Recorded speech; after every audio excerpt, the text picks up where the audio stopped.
couple thoughts on some narratives that I'm hearing consistently brought up by a few voices. One, that it's been 60 years. Come on, get on with it. I feel like we've heard that a bunch in the last month. And two, that millions of dollars in tax revenue have been lost to time or whatever. And I just wanted to address those two things that we hear. First, the millions of dollars of tax revenue that have allegedly been lost due to the HRA over the years. We just don't know that. Over a 60-year time frame, it is simply disingenuous to throw figures around, especially only bringing up tax revenue. Yes, any development on that land would at some point in the last 60 years have brought tax revenue to this town, but only bringing up the tax revenues means not bringing up town costs that any development on that land would have cost the town in the past 60 years. For example, I highly recommend everyone go to Hull TV, hulltv.net, and search for Open House with the HRA 1986. This is an HRA meeting, June 2nd, 1986. And it's, from what I can tell at least, was the first real possibility for development on the HRA. It was the AJ Lane development. I highly recommend you go look it up. See how large it was. See the marina that they had planned. See all the buildings that they had planned. There's a model. It's the 80s. There are people taking phone calls. It's great. It's actually really entertaining. Highly recommend. But, if that development had happened after 1986, yeah, sure, we would have had increased tax revenue. Absolutely. But what else would we have had? Would we have had strains on our infrastructure from a huge development being put there that would have required costs to the town? Would the whole character of the town have changed completely with a development like that being plopped in the middle of the town? Would the town be what it is today? Would it be, and I'm using air quotes, better or worse? There are even many people who've spoken to me about, if something had been developed there, the blizzard of 78, we will simply never know. And we won't know what could or could not have happened simply because it didn't. So this talking about tax revenue, we have absolutely no idea. Or perhaps there's an alternate timeline where it is happening. If you have access to that timeline, please let me know. I'd love to know what it's like over there. But it's very easy to be reductive and just yell about lost tax revenues, but it's just really not the full picture. That's one thing I wanted to address that I'm hearing. The second thing is this whole, it's been 60 years thing. In 1961, right, the town citizens, and I'm sorry if I'm giving a bit of a history lesson to those who already know this, but it's a good reminders. In 1961, the town citizens at a town meeting voted to participate in this program.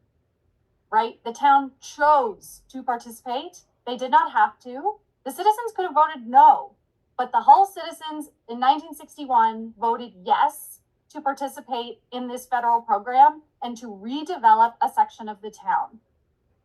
So should we be holding today's citizens accountable for that decision? No. Should we be holding this board accountable for that decision? In my opinion, also no.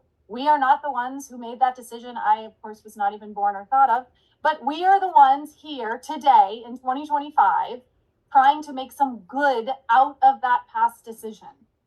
Now, looking at that timeline, right, that was 1961. It took the HRA 25 years to then choose a location, acquire the land by purchasing it from the owners, do the relocation, clear the land. And that brought us to that 1986 AJ Lane that I mentioned, right? So I'm hearing blame thrown around and time and get on it kind of thing. And in my opinion, there is no blame for anything, for things not happening on this HRA, right? There's no people to blame. I don't even blame the previous HRA board. In fact, I've heard many people believe that we are lucky that, something has not been put up there for the past 60 years. Lucky that now we have this opportunity and this 2025 to do what 2025 wants with that land. Because what the town needed and wanted 60 or even 40 with the AJ Lane 60 years ago isn't necessarily what the town needs or wants today.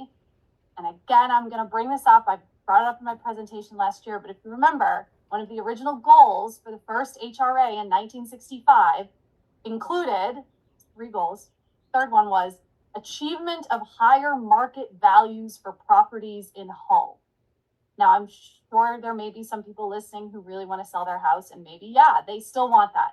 But I would venture to guess that the majority of people living in town who are talking about the affordability of housing, wanting young families to move in, wanting people to be able to afford to stay in this town, that's not really a goal still of this town, to get the market values up higher for our properties.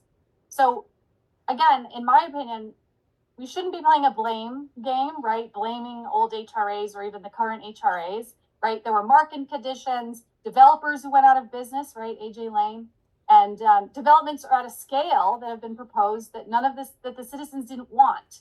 So all of those conditions and everything can be blamed, but this board is not to blame.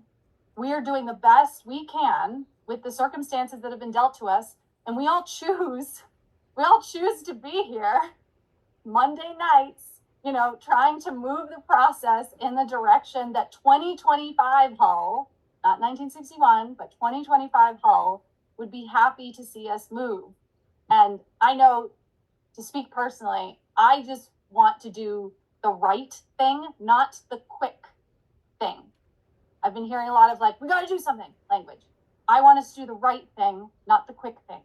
And I think you've heard me said, I would love to see the HRA fulfill its mission and be disbanded, but not before whatever is done for the good of the town, for the public good. So that was a long little thing, but Dennis, you triggered it with, we'll wrap up 2 things. Waited all this time. Let's give the town something worth waiting for. So there's that. Finish that up. Now, secondly, if we want to at this meeting, and I would perhaps love to, talk about the survey that we discussed, many members of the authority discussed wanting to do, I would love to share what the UMass had presented regarding the survey, if we want to discuss that further on in this meeting and perhaps move forward with it. So thank you for listening.